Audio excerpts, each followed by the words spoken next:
Good morning, friends. This morning we are reading from Isaiah 26, verse 3 to 4. You will keep in perfect peace those whose minds are steadfast because they trust in you. Trust in the Lord forever, for the Lord Himself, is the rock eternal. Let us pray.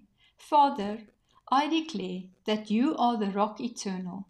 I choose to keep my mind fixed on you and not what I see around me. Help me to trust in your promises and rest in your love.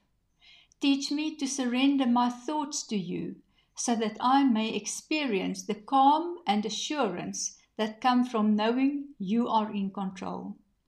Thank you for your unshakable peace that guards my heart and mind. We pray this in Jesus' name. Amen.